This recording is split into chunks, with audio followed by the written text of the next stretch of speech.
You wake up. The cold is the first thing to greet you, not the gentle, cozy cold of a crisp autumn morning, but the "oh my God, I can't feel my toes" kind of cold. Your breath puffs out in little clouds, fading quickly into the bitter medieval air that smells faintly of smoke, wet wool, and something you hope isn't a dead animal but can't be sure. You're a peasant in the Middle Ages, which, spoiler alert, means winter is not just cold. It's a slow, creeping disaster with no snow boots, no central heating, and definitely no electric blanket.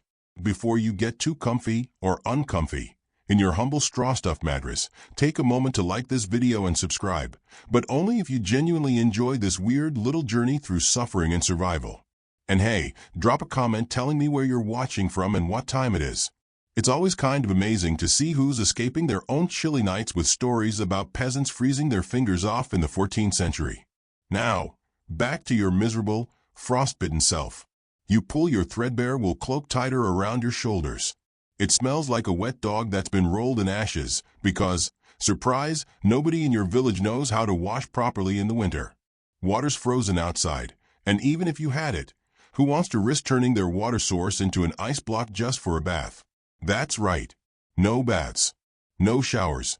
Just the same layer of grime that's been building up for weeks, slowly colonizing your skin like an unwelcome roommate. Your home is barely more than a mud and timber shack, with gaps in the walls where the wind sneaks through like a relentless, nosy neighbor. The roof is thatched, which means it's cozy. If by cozy you mean it leaks, it's a fire hazard, and it lets in all the sounds of the forest, like wolves howling somewhere in the distance, reminding you that you're not just cold, but possibly dinner. Outside, the fields you depend on are buried under a thick blanket of snow and ice. No crops grow now. You can't exactly pop down to the grocery store for kale or kale chips or even a sad bag of chips. Instead, your diet is mostly whatever you manage to store before the frost set in. Usually, this means a lot of barley mush, some dried peas, and maybe a bit of salted pork if you're lucky or unlucky, depending on how you feel about eating something that smells like the inside of a boot. Your kitchen is more like a smoky corner where a fire pit lives. The smoke drifts up through a hole in the roof because there's no chimney to speak of. Chimneys were for the fancy folks, not peasants like you. The smoke stings your eyes and makes your lungs cough, but hey, it keeps the worst of the cold at bay. Sort of. In this chapter of your life, you quickly learn that winter isn't just a season. It's a relentless enemy. It steals your food, freezes your water, and makes even the simplest task feel like a heroic feat. Every day is a fight against the cold that's trying to freeze your fingers, your toes, and sometimes your very hope. You might think modern winter is bad, slipping on icy sidewalks or waiting for your car to warm up, but that's like comparing a warm bath to the icy grip of the grave. In medieval times, there's no heater blasting "Let It Go" in the background. No hot coffee. No thermal socks. Just you, your rags, and whatever your village can scrape together to survive. And surviving winter isn't just about keeping warm. It's about community, trade, superstition, and a whole lot of prayer to gods who sometimes seem to have forgotten about you. You'd be amazed how much of your time is spent praying, not just for spring, but for the health of your family, your animals, and your soul, which sometimes feels as frostbitten as your ears. So let's pull on our metaphorical snow boots. Well, imagine them, because real boots are rare and mostly worn out, and take a long, slow walk through the ways medieval peasants dealt with the harshest, coldest months of the year. You'll find out why your ancestors probably hated winter more than Mondays, how they tried to stay warm with little more than layers of rough cloth and fire pits, and how their ideas about cold sometimes veered into the downright bizarre. If you're expecting stories about merry winter feasts and cozy hearts, think again. This is a tale about hunger, hardship, and the kind of cold that seeps into your bones and never really leaves. But hey, at least it's better than being stuck in traffic on an icy road with a dead phone battery. All right, enough preamble. Let's start with what your average medieval peasant's home looked like during winter. Picture it, a small, one-room hut, maybe 10 by 15 feet if you're lucky, made from wattle and daub, sticks and mud slapped together, and a roof of straw or reeds. The floor is dirt, sometimes covered with rushes or straw to soften the blow of freezing cold toes. There's a fire pit in the middle, the main source of heat and cooking. Smoke fills the room, your eyes water, and the air tastes like burnt wood mixed with whatever stew is bubbling over the fire. The door doesn't fit tightly. It's probably just a plank held by a rough hinge, letting in drafts that turn your humble abode into a medieval freezer. Windows? Huh. Unless you lived somewhere near a castle, your windows were more like holes covered with animal skins or oiled parchment, barely stopping the wind.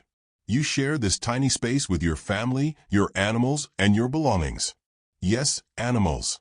Peasants often kept chickens or even pigs inside during winter to protect them from the cold and thieves. That means your living room smells like a barnyard, which, honestly, is the least of your worries. Sleeping arrangements are a communal affair. Everyone piles into 1 or 2 straw-stuffed mattresses on the floor, huddling close to share body heat. Your mattress smells like betrayal, or maybe just old sweat and a bit of mold. Your blankets are thin and probably more holes than fabric. Wool socks and tunics might be your only defense against frostbite. You get the picture. It's not the Ritz-Carlton. But in a world without central heating or electric blankets, this was survival 101. To make matters worse, fuel was scarce. Wood had to be chopped, gathered, and stored before winter, and sometimes the supply ran low. When that happened, you'd burn whatever you could find: twigs, dried dung, old bones, or even furniture. Imagine warming your hands over the smoldering remains of your own table. Cozy, right? The cold wasn't just a physical nuisance. It brought disease and despair. People got sick more often in winter because their bodies were constantly fighting the cold and poor nutrition. Coughs and chills were common. Hospitals as we know them didn't exist, so if you got sick, you were basically on your own. Good luck with that. And if you had kids, well, winter was especially brutal. Infant mortality skyrocketed during the cold months because babies can't shiver to stay warm and rely on adults to protect them. Unfortunately, adults were often too busy trying to stay alive themselves. Now, how did peasants prepare for all this? The key was preparation and a few ingenious, if primitive, strategies. They'd harvest and preserve food during the warmer months, drying, salting, and smoking meat and fish. They'd store root vegetables in pits lined with straw to keep them from freezing solid. They'd stockpile grains, the staple of their diet, which could be turned into bread or porridge. The clothes were layered like an onion. Wool was the magic fabric because it kept warmth even when wet. You'd wear linen shirts under thick wool tunics wrapped in cloaks or mantles. Hats and gloves were rare but precious possessions. But even all this couldn't fully keep out the misery. Winter days were short, and darkness came early, dragging down spirits.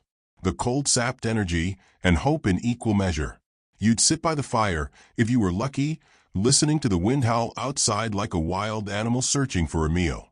Some peasants tried to distract themselves with simple pleasures, telling stories, singing, or carving small wooden figures. But boredom was a constant companion, as was the gnawing fear that this might be the winter that finally broke you. In the grand scope of history, medieval peasants had it rough in the winter. There was no Netflix to binge, no hot toddy to sip, and no heated blanket to crawl under. Just cold, darkness, and the ever-present threat of hunger and illness. So, as you lie in bed, maybe wrapped in your cozy modern blanket and sipping your tea or hot chocolate, remember those peasants. Their winter was a test of endurance and willpower that went far beyond your "ugh, my feet are cold" complaints. They didn't just survive winter, they endured it. And if you can fall asleep to that thought, well, then maybe you've earned some rest. All right, that's enough misery for now. We've just begun peeling back the layers of medieval winter hardship. Next up, we'll dive into the foods that kept peasants alive or killed them slowly, and the weird, sometimes hilarious, ways they tried to stay warm. But don't worry, you can close your eyes for a bit before that. After all, misery loves company, but it also loves a nap. You stir awake again. The same cold, unrelenting and merciless, has settled over you like a shroud made of frozen disappointment. The straw mattress beneath you crunches with the chill, and your breath still escapes in tiny frosty clouds, as if your very body is conspiring with the winter to remind you that comfort is a myth. You open your eyes and stare at the low wooden beams above, blackened by smoke and years of neglect, as if the darkness itself were pressing down, heavy and unyielding. Before we dive deeper, if you're still awake or just waking up from that half-sleep, don't forget to show some love by hitting that like button and subscribing if this odd little journey is your vibe. Seriously, I'm curious, where in the world are you fighting your own personal winter tonight? Let me know in the comments. It's kind of fascinating to see who's escaping reality alongside medieval peasants frozen in time. All right, now back to your peasant life. You roll over, your joints stiff and aching from the cold and the hard floor beneath the thin layer of straw. Your stomach rumbles, a harsh, familiar sound that echoes in the quiet room. Food. Or rather, the lack of it. Welcome to medieval winter dining. The struggle between surviving and starving, served up cold and with very little seasoning. Your food situation is grim, to put it lightly. The big harvest season is long gone, and now you're eating what you stored away during the good months. But here's the catch, your good months were never that good. No organic farmers markets, no artisan bread, no avocado toast. Instead, think barley mush, hard bread that could double as a medieval doorstop, salted pork that's suspiciously greasy, and root vegetables that have seen better days, if they've survived at all. Barley was the staple, the lifeblood of your diet. Not very exciting, but reliable. You'd boil it into a thick porridge, a kind of gruel, sometimes flavored with whatever you had on hand, dried herbs, a bit of salt, or a scrap of meat. It was filling enough to keep you going, but not exactly a culinary delight. Imagine eating the same oatmeal for breakfast, lunch, and dinner, but without the comforting smells of cinnamon or brown sugar. Instead, the kitchen, or rather, the smoke-filled corner where you cook, smells of burnt wood, sour milk, and the occasional waft of something slightly less identifiable. Spoiler, it's probably your shoes. Salted meat was a precious resource. Salt was expensive and hard to come by, but it was vital for preserving food through the winter. Without salt, meat would rot in days, and that's the last thing you want when your closest grocery store is fields that have been frozen solid for 3 months. The process involved slaughtering cuts of pork or beef in salt and handling them in a cool, dry place to cure. But even that wasn't foolproof. Sometimes the meat would get rancid, and the only option was to force yourself to eat it or go hungry. Both options are delightful. And speaking of hunger, winter was also the season when famine could strike hardest. Bad harvests, snowstorms, and frozen fields meant food stores could run dangerously low. Some years, people survived by eating things you wouldn't find on any menu today, tree bark, moss, or even rats. Yes, rats. As unappetizing as that sounds, in desperate times, rats were a source of protein. Your family might huddle in the corner, fighting over the last crumb of dry bread while a rat scampered across the floor like a furry ghost of famine. Cheese and butter were luxuries, if you had them at all, and fresh milk was nearly impossible to keep from freezing. Eggs were seasonal and didn't last long in the cold either. Fruit was scarce and usually dried or preserved in honey if you were lucky. Now, while the food was bleak, peasants developed some pretty ingenious, and sometimes gross, ways to stretch what they had. Smoking and salting weren't the only tricks. Root cellars were common, underground pits dug to store vegetables in a place cold enough to preserve but not freeze. Imagine a dark hole in the ground lined with straw, where carrots, turnips, and onions waited out the long months. It was basically the medieval equivalent of your fridge, but minus the light, the shelves, and the ability to close the door properly. Then there were the communal baking days. Once a week or so, the villagers would gather around the Lord's oven, because peasants rarely owned ovens, and bake their bread together. It was a social event, but also a logistical nightmare. Everyone had to haul their dough to the oven, wait their turn, and then carry back heavy, sometimes undercooked loaves. If the oven was busy or the weather too harsh, you might go hungry that day. Nothing says winter like waiting in the freezing cold, clutching dough that's more hope than food. Hydration was another challenge. Water sources froze solid, so you had to break through ice to get a drink or melt snow and ice indoors if you had the firepower. But boiling water for drinking wasn't common. Instead, many people drank ale or small beer, which was safer because the brewing process killed germs. Yes, peasants drank beer for breakfast. No, it wasn't the craft IPA you're imagining. It was a weak, sour brew with the subtle aroma of damp hay and regret. But hey, it got the job done. Food wasn't the only thing you had to ration during winter. Fuel was a constant worry. Wood was the main source of heat, but gathering it was backbreaking work and dangerous when the snow piled up high. You couldn't just hop in a car and drive to Home Depot. You had to chop, carry, and store enough wood before the first freeze, because once winter hit, the forest became a frozen labyrinth filled with wolves, bandits, and the occasional grumpy neighbor who didn't like sharing. Once your wood pile dwindled, you'd get creative. Peasants burned dried animal dung, dried leaves, and even the remnants of old furniture. It wasn't just a fire, it was a bonfire of despair. Imagine warming your hands over a fire that smelled like a farmyard after a long, wet day. Romantic, right? Speaking of fires, most peasant homes had just one small hearth in the middle of the room. It was the center of life in winter. Cooking, heating, and sometimes even socializing all happened around this smoky little pit. But it was never enough. The heat barely reached the corners of the room, and with no chimney to guide smoke outside properly, you spent much of your time coughing and squinting. In a cruel twist of irony, the very thing meant to keep you alive often made your living conditions worse.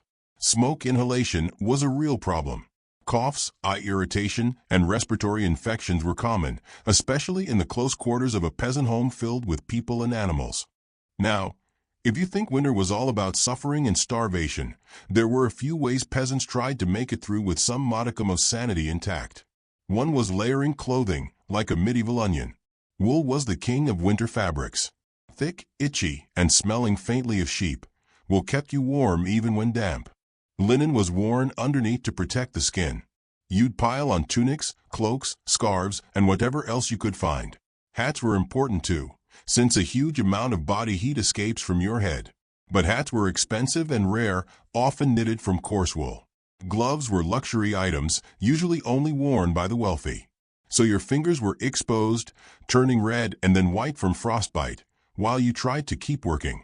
Some villages had communal cloth workshops where people made clothes, repaired what they had, and sometimes dyed fabrics using whatever plants were available. Not exactly fashion week, but practical. And then there were the superstitions and rituals that helped people cope with the cold and darkness. Winter was scary, and in a time before modern science, many believed the cold was the work of angry spirits or witches. So you might find yourself burning herbs like juniper or rosemary, hanging garlic by the door, or making loud noises to scare away evil. Whether or not these worked is up for debate, but they sure gave people something to do other than shiver. The darkest hours of winter were the longest, and the nights were filled with an eerie silence broken only by the occasional howl of wolves or the creaking of the trees. Your family huddled close, telling stories to keep fear at bay and pass the time. Tales of heroic knights and terrifying monsters, of gods who control the weather, or simply of days when the sun might finally shine again. In these moments, despite the hardship, there was a strange kind of warmth, one born from shared suffering and the faint hope of spring. Southwest, as you close your eyes tonight, remember the barley mush, the smoky fires, the ragged wool cloaks, and the flickering candlelight in a world where winter wasn't just a season, but a test of endurance and will. When you're ready, we'll move on to explore the strange, often brutal social dynamics of medieval winter life, how peasants banded together or fought bitterly over resources, and the rituals that tried to bring a little light to the darkest months. But for now, rest easy knowing you've survived another chapter of medieval misery from the comfort of your modern bed. You awake once more, the cold still a stubborn guest at the edges of your consciousness, as if winter has a personal vendetta against you. The straw beneath you has long since surrendered any hope of comfort, crunching and poking at your ribs like a sadistic reminder of your lowly status. You exhale, watching your breath hang in the frigid air, an ephemeral ghost in a world that feels equally ephemeral and cruel. Now, before we dive headlong into another chapter of frostbitten misery, if you haven't already, give that like button a gentle poke and consider subscribing. And please, don't be shy, let me know where you're hunkered down right now and what time it is. It's oddly comforting to know that while you're freezing or sweating somewhere, you're sharing this bizarre journey with folks around the globe. It's like a medieval winter campfire, but with Wi-Fi. Today, we're going to talk about how the social fabric of medieval peasant life stretched and strained under the weight of winter's chill. Because if you think cold toes and empty bellies were the only problems, think again. When the temperature drops and the snow piles high, people change. Cooperation becomes survival, but desperation can also bring out the worst in neighbors. Your village is small, maybe a handful of families clustered around the Lord's manor, each struggling to survive. You live cheek by jowl with these neighbors, sharing not only the frozen fields but the limited resources. Wood, food, fire, everything that keeps you alive, must be divided, sometimes grudgingly, sometimes with generosity born from understanding that if one family starves, the whole community is weakened. Winter amplifies social dynamics in ways you don't want but can't escape. Let's start with the most obvious, sharing and trading. Before the first frost, everyone hustles to gather and store food and firewood. But when the cold truly settles, resources dwindle. Maybe your neighbor has a few extra turnips and you have some salted pork. Barter becomes a lifeline, a cold, practical dance where generosity is measured against desperation. But barter isn't always fair or friendly. Imagine trading your last sack of grain for a measly handful of dried fish because the fishmonger knows you're desperate. No Amazon reviews here, just harsh negotiations in the smoke-filled tavern or by the frozen river. And if you're caught trying to cheat or hoard, well, medieval justice isn't exactly known for its subtlety. You might find yourself publicly shamed or worse, which, in a small village, is basically a social death sentence. That brings us to the darker side of winter social life, suspicion and conflict. When hunger bites hardest, people get desperate, and desperate people do desperate things. Hoarding food or firewood wasn't just selfish, it was dangerous. If someone found out you'd hidden a stash, your neighbors might shun you or accuse you of witchcraft, especially during winter, when superstition ran rampant. Speaking of superstition, winter was a season thick with fear and folklore. The long, dark nights invited all sorts of ghost stories and legends. People believed that evil spirits and witches prowled the forests, spreading sickness and death. So, villages often gathered for communal rituals to ward off these supernatural threats, lighting fires, making noise, and howling herbs and charms around doorways. Imagine standing outside in the freezing cold, pounding drums, or banging pots and pans to scare away invisible demons. It was noisy, cold, and probably more effective at annoying your neighbors than anything else. But hey, it gave everyone a sense of control in a time when control was a scarce commodity. The winter also meant a break from certain work routines, which had complex effects on social life. Fields lay fallow, and farming chores slowed down or stopped entirely. That freed up time, but didn't free you from worry. Instead, it meant more hours indoors with little to do, which sometimes led to bickering and tension among family members and neighbors. Close quarters plus cabin fever is a recipe for conflict, even in a society used to hardship. On the flip side, some villages had traditions that helped ease the winter gloom. Midwinter festivals, like the precursor to Christmas, were moments of communal celebration. People gathered for feasts, dancing, and storytelling, breaking the monotony of cold and darkness. But these events were rare and dependent on the village's wealth and health. For many peasants, winter feasts were modest affairs, more about survival than revelry. Religion played a huge role in shaping winter social life. The church was the spiritual heart of the community, offering both solace and strict moral guidance. Wintertime sermons often reminded peasants to be patient and humble, virtues in short supply when you're shivering in a mud hut. The church also organized charity, distributing food or firewood to the poorest families when possible, though these efforts were limited and often insufficient. Now, animals were part of your family, but winter tested those bonds like nothing else. You shared your home with chickens, pigs, maybe a cow or two, especially in colder regions. Bringing animals inside was a practical decision. Better to have your livestock freezing in the house than being stolen or killed by predators outside. But that meant more noise, more smell, and less room for you and your kin. The animals also needed food, which was scarce. Peasants had to ration hay and grain between themselves and their animals. Starving animals meant no milk, no eggs, no meat come spring, and no chance of trading animal products for other goods. One harsh reality of winter was death, not just from cold or hunger, but from illness and accidents. The long nights, slippery paths, and frozen rivers made travel dangerous. If a family member fell ill, getting help was difficult or impossible. Midwives and local healers did their best, but without modern medicine, many succumbed to pneumonia, frostbite, or infections. Grief was another shared burden. And funerals in winter were grim affairs, outdoor burials in frozen ground, limited gatherings due to the cold, and a community stretched thin by loss and hardship. Yet, despite all this, the social fabric held. People helped each other because they had to. Survival demanded cooperation, even if grudgingly. Sharing firewood, watching neighbors' children, or pooling labor to repair a roof were acts of necessity and sometimes kindness. So the social life of a medieval peasant during winter was a delicate balance, a mix of cooperation, conflict, superstition, and resilience. It was about navigating the thin line between community and isolation, hope and despair.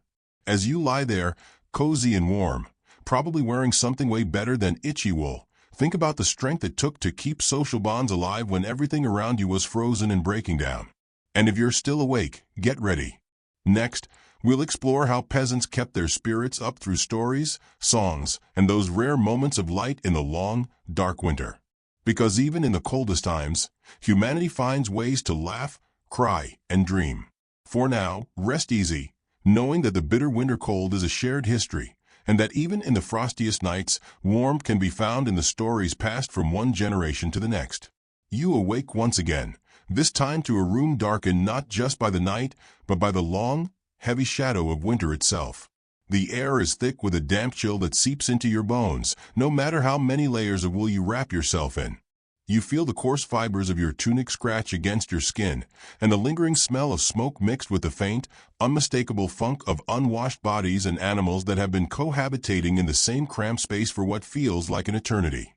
So before we get too cozy, if you're still awake, or maybe just lurking in that semi-conscious state, don't forget to hit like and subscribe if this whole frozen saga tickles your fancy. And seriously, drop a comment telling me where you are and what your winter looks like. It's comforting, in a very strange way, to share this chill with people all over the globe. Today, we're diving into the stories, songs, and rituals that peasants clung to during winter, the flickering flames of culture and community amid the snow and misery. Because even when your fingers are numb and your belly is growling louder than a wolf pack, humans find ways to keep their spirits alive. Or at least pretend to. Imagine yourself huddled around the hearth with your family and neighbors, the small fire crackling and sending flickers of light that do a poor job of pushing back the shadows. The smell of smoke mingles with a faint scent of damp wool and stale ale. Your breath still puffs out in white clouds as you try to stay warm. Storytelling was the glue holding together the frayed edges of peasant winter life. These weren't just bedtime tales for children, they were communal rituals, a way to explain the unexplainable and find meaning in suffering. Folk tales about clever foxes outwitting hungry wolves, giants wandering the frozen forests, or saints performing miracles in the snow gave everyone something to hold onto. The stories often carried warnings and lessons. Don't wander off alone in the dark woods, or you might be caught by a witch or a spirit. Always respect the old ways, or the winter gods will curse your crops. The tales were sometimes terrifying, filled with ghosts, monsters, and witches, but they were also strangely comforting. Better to face a scary story together than the silence of a freezing night alone. Songs, too, were a vital part of winter life. Peasants had simple melodies passed down through generations, often about love, loss, work, or the seasons. Singing was more than entertainment. It was a social act that strengthened bonds and helped pass the endless winter hours. Sometimes songs were accompanied by homemade instruments, lutes fashioned from wood, crude flutes, or drums made from animal skins. But not all songs were sweet. Some were bawdy and irreverent, poking fun at the harshness of life or the absurdity of the local lord's decrees. Imagine singing a raucous tune about the time the village idiot fell into the frozen river, equal parts laughter and sympathy. Humor, even dark and sarcastic, was a necessary survival skill. Winter festivals were another way peasants pushed back against the cold. These weren't lavish affairs, mind you. Think of them more as brief respites from misery, times when the village gathered to celebrate the winter solstice or the feast of St. Nicholas, the closest thing to a medieval Christmas. There would be some simple food, maybe a little extra salted meat or cheese, and some dancing, though space was limited and feet were cold. These festivals had a dual purpose. They were celebrations, yes, but also rituals to ensure the return of spring and the fertility of the fields. Villagers would perform songs and dances meant to coax the sun back and protect the crops. Some dances were vigorous and noisy, designed to scare away evil spirits believed to thrive in the cold and darkness. Rituals and superstitions around winter were deeply woven into peasant culture. Herbs like rosemary, juniper, and holly weren't just decorations, they were believed to have protective powers. Having them in homes was meant to ward off sickness and bad luck. Lighting candles and fires was more than practical. It was symbolic, a way to hold on to light and life amid the long nights. There was also a strong tradition of making noise, bells, rattles, banging pots and pans, to frighten away evil spirits believed to roam during the darkest part of winter. You might find yourself, in the middle of a freezing night, joining in these noisy rituals with your neighbors, half convinced you're warding off ghosts and half just grateful for the distraction. And let's not forget the importance of religious observance. For many peasants, the church provided a spiritual anchor in the storm. Winter brought a calendar full of feast days and holy days, occasions for communal prayer and, occasionally, small celebrations. The liturgy offered a promise of salvation, a comforting thought, when the only warmth came from a smoky fire and thin woolen clothes. But the church also reinforced the harsh social order. Priests preached patience and humility, virtues that helped peasants accept their suffering as part of God's plan. It was a message that could be both soothing and suffocating, hope wrapped in a shroud of obedience. So as you drift off tonight, imagine the flicker of candlelight on rough stone walls, the murmur of voices telling old tales, the soft sound of a lute somewhere in the corner, and the shared warmth of a community bound not by wealth or comfort, but by sheer determination to survive and find meaning in the long, cold winter. Rest well, knowing that even in the bleakest times, humans created warmth, not just of fire, but of stories, song, and shared ritual. When you're ready, we'll move on to the harsh realities of peasant labor during winter, the back-breaking, often futile work that went on despite the cold and darkness. For now, let your mind wander among those ancient stories and songs, carried through centuries like the fragile flame of hope itself. You wake up yet again, the cold gnawing at your bones like an unwanted guest who just won't leave. Your breath hangs in the air as little clouds that dissolve into the darkness, and the rough straw beneath you feels like a bed of broken promises. Outside, the winter stretches on, a relentless gray canvas of ice, snow, and frozen mud. No Netflix, no heating bill, just the harsh reality of survival. Before we plunge into the gritty details of winter labor, take a moment to like and subscribe if you haven't already, because trust me, the suffering and toil of medieval peasants is the kind of content you won't find on any reality show. And while you're at it, drop a comment about where you are and what the weather's like. It's like our own little global campfire, minus the fire and plus a lot of frostbite. Now, let's talk about the backbone of medieval peasant life during winter, work. Spoiler alert, it never really stopped. You might imagine winter as a time to curl up, drink hot cocoa, and binge-watch bad medieval soap operas. But nope. Winter was just a brutal extension of the endless grind. Fields were buried under snow, sure, but that didn't mean your hands got to rest. If anything, winter work was sneakier and meaner. Your main job was to prepare for the next planting season and keep the village alive through sheer grit and sheer exhaustion. First off, there was wood gathering, the lifeblood of winter survival. Without enough firewood, you're not just cold, you're on a fast track to hypothermia. Gathering wood wasn't a casual stroll in the woods. It was a bone-chilling trek through forests dusted with snow, hauling heavy logs back to the village on shoulders raw and bleeding from rough bark. But wood wasn't just for warmth. It was fuel for cooking, brewing ale, and sometimes for blacksmiths if you were lucky enough to have one nearby. A shortage of wood meant cold meals, dark homes, and no hot water to soothe your aching muscles. And if the Lord's manor demanded more wood for his fires, well, you'd better find a way to get it. No Uber, just blisters and bad decisions. Then there was the care of animals, an ongoing nightmare in the cold. You had to keep livestock fed and sheltered, which meant rationing precious hay and grain between humans and animals. If your cows and chickens starved or froze, it meant no milk, no eggs, and no meat come spring, a triple whammy for survival. Imagine trudging out before dawn to fetch frozen water for the animals, or breaking ice on troughs with a stick that might snap at any moment. Your hands numb, your breath visible in the air, and the ever-present risk of slipping on ice and breaking a limb, in a world where medical help was a pipe dream. Winter was also the time for repairs, because nothing says fun like fixing a leaking roof in the middle of a blizzard. Wooden homes were drafty and fragile, and every storm risked turning your shelter into a sieve. You'd patch roofs with straw and mud, reinforce doors with whatever scrap wood you could find, and pray to every saint that the walls held up. And then there was food preservation, an art and a science born out of desperation. Peasants salted, smoked, and dried whatever meat they had. Vegetables were stored in root cellars, buried beneath earth and straw to keep from freezing solid. Mistakes in preservation meant spoiled food, sickness, or worse, starvation.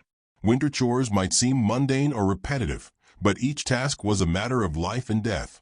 Every hour spent chopping wood, feeding animals, mending walls, or tending fires was a battle against the cold and the ever-present threat of famine. And lest you think peasants had it easy with shorter days, think again. The sun's scant hours were precious, squeezed between the darkness and the cold. You had to get as much done as possible while the light lasted, often starting work before dawn and continuing well after dusk, illuminated only by flickering candles or smoky torches. This relentless work took a toll. Your body ached, your hands cracked and bled, your feet were perpetually wet and cold, and sleep was a fleeting luxury. Yet there was no quitting, no sick days, only the grim promise of another frostbitten morning. Despite the hardships, there was a certain rhythm to this toil, a brutal routine that shaped medieval peasant life. It was a dance with winter's cruelty, where every action was both a defiance and a submission to the season's harsh demands. So as you nestle under your modern, fluffy blanket, remember that for medieval peasants, winter was a season of unending work, a slow, grinding struggle to hold on to life when nature itself seemed determined to take it away. Up next, we'll explore the chilling realities of medieval winter illnesses and how peasants coped with sickness when modern medicine was nothing but a distant dream.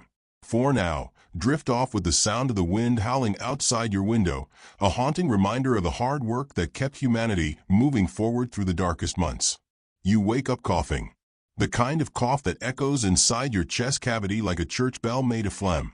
Your nose is blocked, your head is pounding, and your joints creak like the hinges on the village gallows. Welcome to another glorious winter morning in 14th century Peasantville. Population congested. The fire's gone out. Of course it has.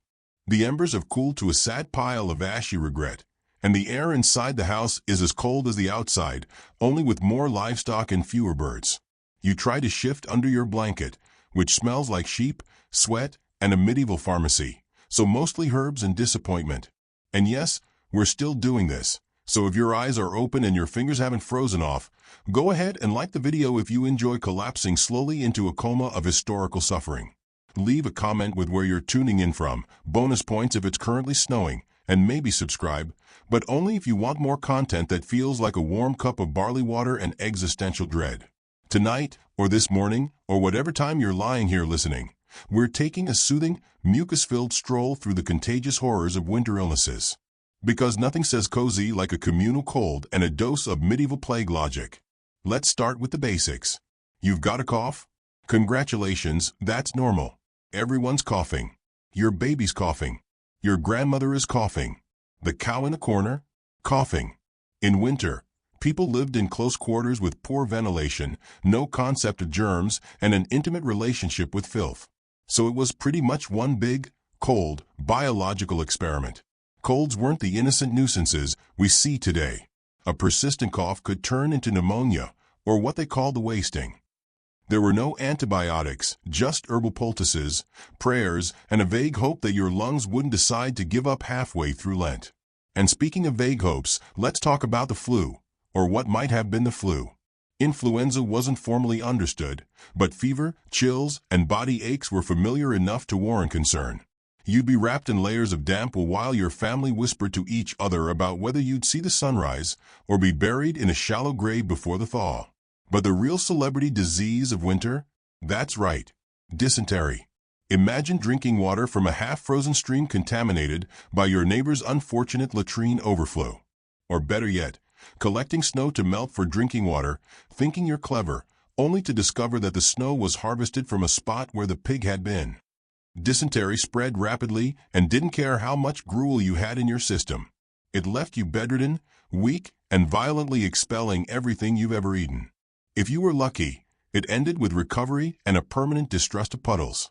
If you weren't lucky, well, the graveyard just got a little more crowded. Let's not forget the wonderful medieval treatment options. For a fever, bloodletting, because obviously the cure for weakness is to remove more blood. For a cough, warm ale mixed with herbs. Sometimes wine, if you were lucky or terminal.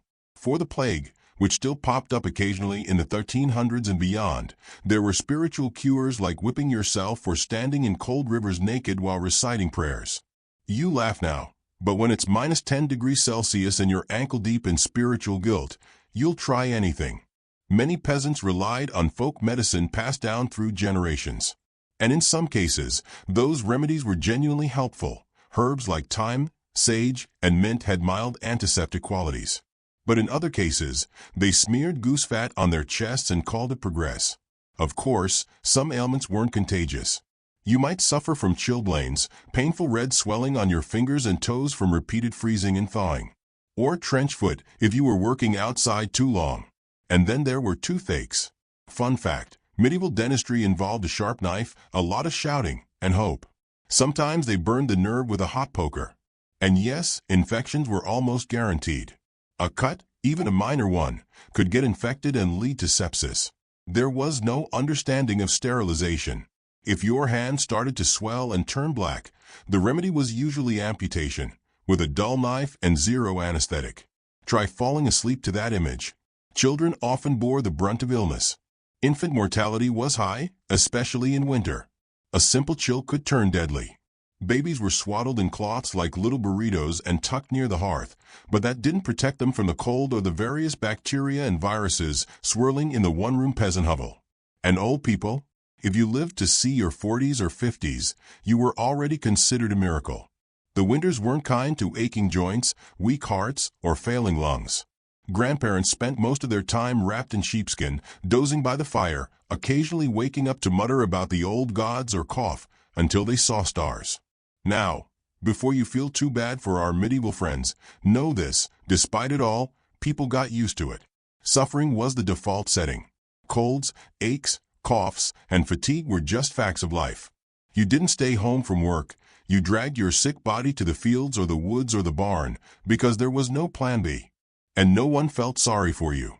They were coughing, too. But, and this might be the strangest part, there was comfort in the shared misery.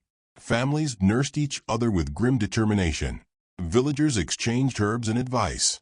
And sometimes, someone would miraculously recover, and it would feel like a divine gift. So tonight, as you listen to the gentle, fictional wheezing of your peasant alter ego, remember that surviving illness in winter wasn't just about luck. It was about resilience, superstition, and more than a few strange-smelling ointments. As the fire dies down and the night air seeps in through the wooden walls, you curl up under the fur of a recently departed sheep and try to ignore the coughing echoing from the corner. You've lived through another day, another winter illness, and possibly another round of ill-advised goose grease therapy. Sleep well, knowing that even with no understanding of bacteria, no penicillin, and no indoor plumbing, people still fought to survive, and somehow, some of them did. Next time, we'll explore how peasants passed the long winter nights in the bedroom, yes, that kind of warmth. Because nothing says romance like frostbite and mutual body odor. But for now, let the memory of goose fat and fever dreams lull you into a calm, slightly congested slumber. You wake up, but not because you want to. It's the middle of the night, or close enough. You've lost all concept of time, because time in the medieval village doesn't move like a polite clock. It limps forward, half frozen, clutching a wooden stick and mumbling about how it used to be spring once. Outside your hovel, the wind screams like someone being mildly inconvenienced by death itself. But inside, it's quieter. Not warm, no, let's not get ridiculous. But quiet. And everyone else in the house is breathing, or snoring, or farting, possibly all three. Welcome to winter nights in the Middle Ages, where if you weren't dead, you were horizontal. Now, before we warm things up with the medieval version of Netflix and chill, and I do use the term warm loosely, go ahead and like the video if you're enjoying the slow descent into historically accurate bedtime melancholy.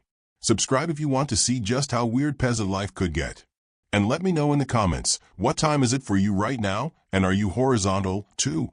It's good to know we're all lying down together across the centuries. Weirdly comforting.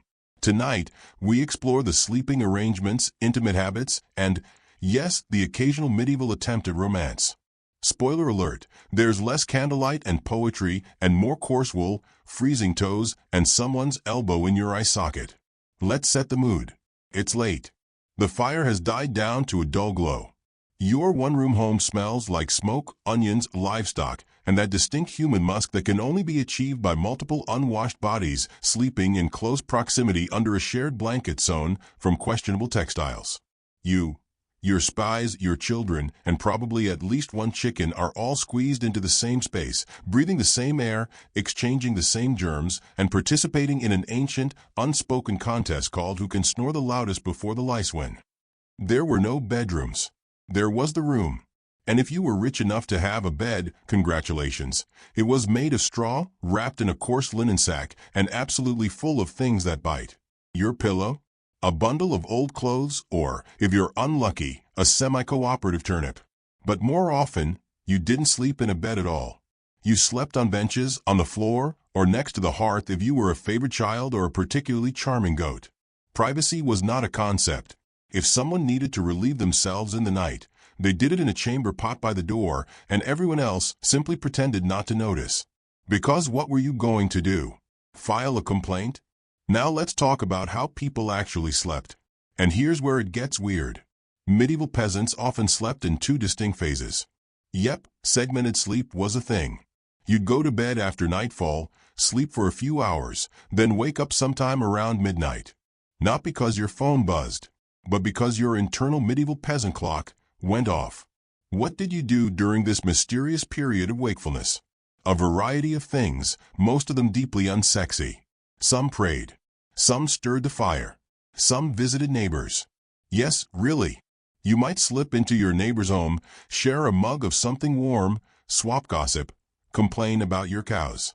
Others might tend to animals, check for wolves as you do, or, well, engage in a little nocturnal recreation. Of the carnal variety. Let's be honest here, winter was peak cuddling season. Not for romance. For survival.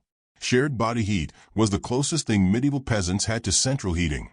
If you were lucky enough to have a spies, this meant full contact snuggling under 3 layers of itchy wool. If you didn't, you might end up sharing a sleeping spot with a cousin or a neighbor's son, and everyone agreed not to talk about it. As for actual sex, yes, it happened. Often. You're cold, you're bored, and you're awake during the weird midnight intermission. What else are you going to do? But medieval intimacy was less rom-com first kiss in the snow, and more let's try to line everything up before my toes go numb. Your partner likely hadn't bathed since the last harvest festival, and there was no birth control beyond hoping St. Margaret of Antioch was in a generous mood that week. Also, the church had opinions. Technically, sex was only acceptable within marriage, only in the missionary position, and only if you were actively trying to produce more tiny medieval people. But most peasants had neither the time nor the energy to care about canon law when they were busy trying not to freeze to death. So let's just say that people got creative. But the pressure to reproduce was real. High infant mortality meant you had to have lots of children just to make sure a few survived. That meant winter wasn't just cuddle season, it was conception season. Spring births were more convenient. The weather was warming up, the cows were milking again, and your midwife might actually make it to your house without dying of exposure on the way. Let's not forget those who didn't have spouses or consent. Winter, with its darkness and cramped quarters, was not always safe, especially for women and girls. There are few surviving records of peasant crimes, but let's not pretend that unwanted advances and abuses didn't happen. They did. And justice? Often non-existent, unless the local lord felt particularly benevolent that week. But back to the relatively wholesome stuff. When it was finally time to sleep again, your second sleep, as it was known, you'd pull the blankets tighter, curl up with your spies, your child, and that same suspiciously warm chicken, and drift off to the sound of someone softly muttering about frost demons and sore joints. Or you might stay up a little longer and tell stories. Because if there was one bright spot in the gloom, it was storytelling. Winter nights were made for it. Folk tales, legends, ghost stories, songs about saints and monsters, and that one guy who swore he saw the Virgin Mary in a cabbage. These stories connected generations, filled the long nights, and sometimes taught moral lessons. Or they were just weird. Very weird. You'd share memories. Of last winter. Of the great storm. Of the time your cousin swore at the bailiff and got flogged in front of the whole village. Laughter would echo in the dim firelight, and for a brief moment, winter wouldn't feel so endless. Eventually, sleep would take you again. Because it had to. You had chores in the morning, and illness to ignore, and hay to scatter, and possibly ice to scrape off your own eyelids. The cycle continued. Segmented sleep. fires that flicker and die, bodies crammed together for warmth and survival. Love, such as it was. Lust, often regrettable. Births, sometimes joyous. And stories whispered into the dark, tales that somehow survived long enough to be whispered to you, now, centuries later. So as you lie back, perhaps warm, perhaps alone, perhaps surrounded by your own family and their myriad sounds, know that on some frosty night in the year 1328, someone else lay in the dark, staring at the rafters, thinking the exact same thing. Please, dear God, let the goat stop licking my feet. Good night. And in our next chapter, we'll turn to one of the most grueling aspects of winter peasant life, religion, rituals, and just how many hours you had to spend pretending not to fall asleep in a church colder than your house. You wake up to the sound of bells. Not soothing bells. Not the jingle-jangle of Christmas morning.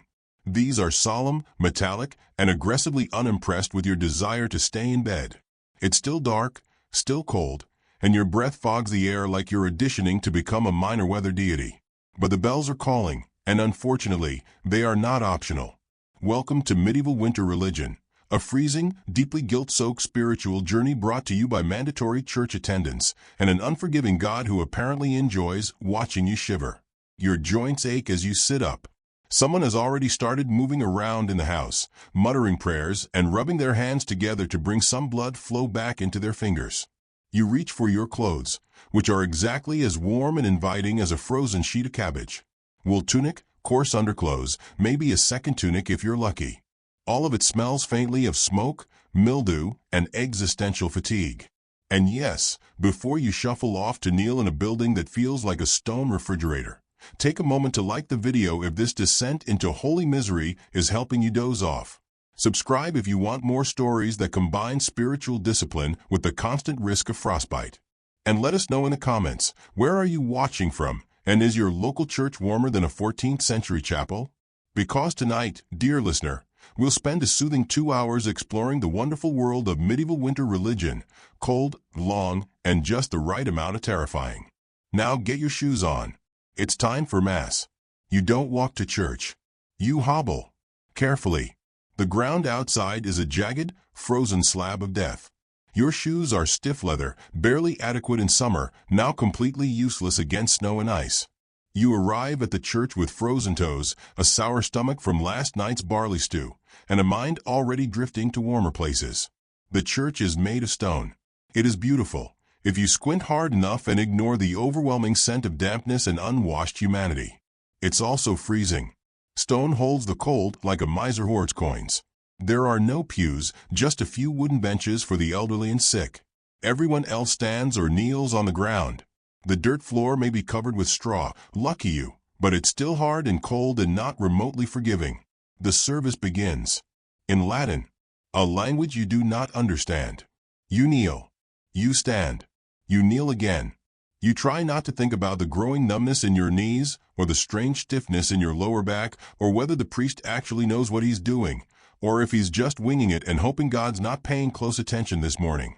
The sermons are long, rambling, filled with vivid warnings about eternal damnation, demons hiding in the snow, and the importance of obedience. You nod. You don't understand half of it, but you nod anyway. This is what you're supposed to do. This is how you survive, not just physically, but spiritually. In a world where bad weather and bad luck can kill you without warning, you cling to religion the way a drowning man clings to a floating pig. Your spiritual life isn't just Sunday mornings, though. It's every day. Morning prayers, evening prayers, feasts, fasts, saints' days, martyr commemorations. You live in a calendar stitched together by ritual. And in winter, it feels like half those rituals involve sitting in church until your soul is numb and your toes are a distant memory.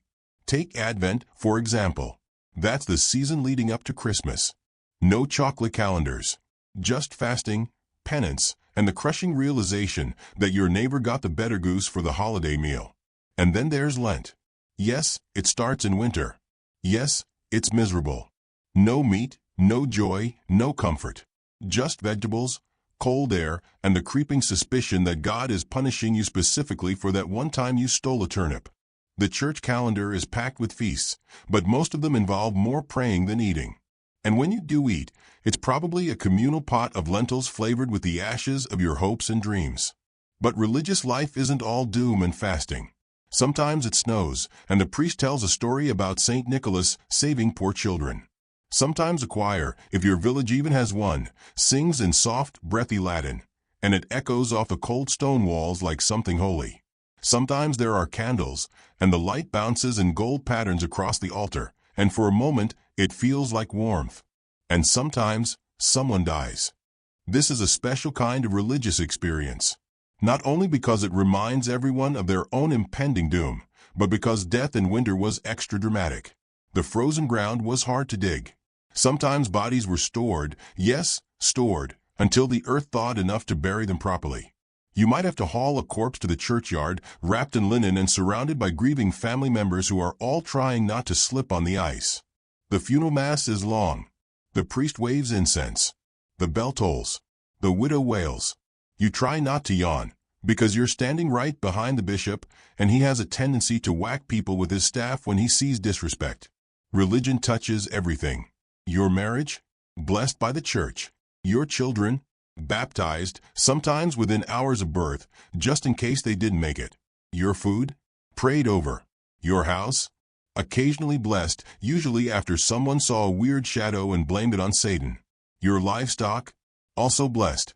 There were actual feast days where peasants would lead their cows and pigs to the church to get a splash of holy water. You haven't truly lived until you've watched a priest attempt to bless a goat while it tries to eat his robe. And what about confession? Yes, you did that too. Usually once a year. You'd kneel, confess your sins, most of which involved coveting something, lying about barley, or having thoughts that would make the Virgin Mary frown, and receive penance. Say 3 Hail Marys. Don't steal from the communal pot. Stop glaring at your neighbor's ox like you're planning something. Monks and nuns had it worse or better, depending on your opinion of silence and vegetables.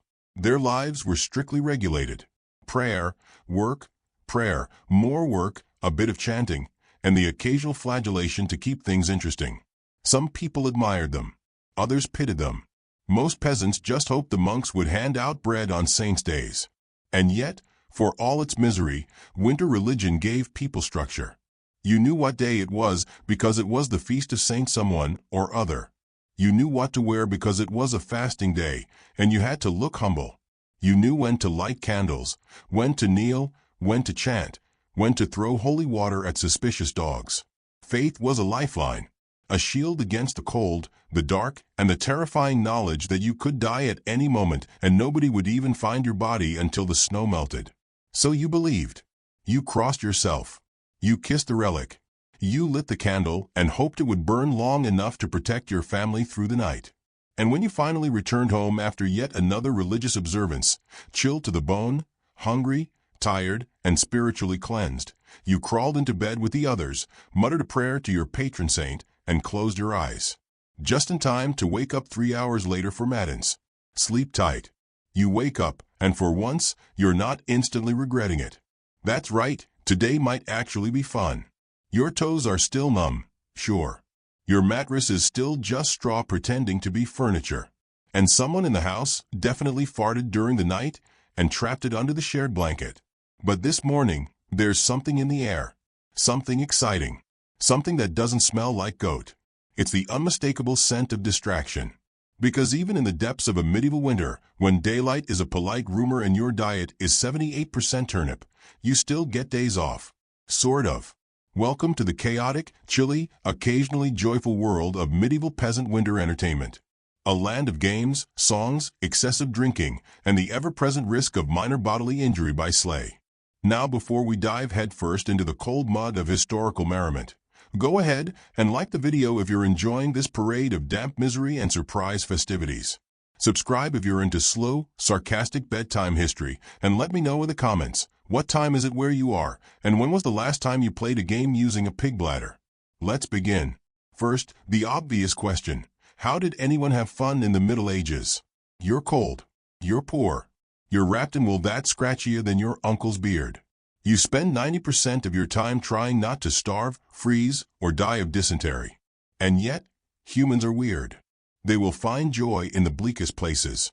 like singing during a famine, or sledding down a hill on a broken door. Yes, people found time for leisure, even peasants, especially in winter. Because once the crops are harvested, the land is frozen, and the cows are huddled in a barn, giving exactly 0 drops of milk. What else are you going to do? Let's start with one of the most time-honored forms of medieval entertainment, getting drunk in a barn. Alcohol was basically a food group in the Middle Ages. Water could kill you. Ale just made you clumsy and warm. Even children drank it, though their version was more like slightly alcoholic soup. But for adults, especially in winter, ale, cider, and weak mead were daily staples, and festivals brought out the good stuff, the kind that makes you forget your fingers are turning blue.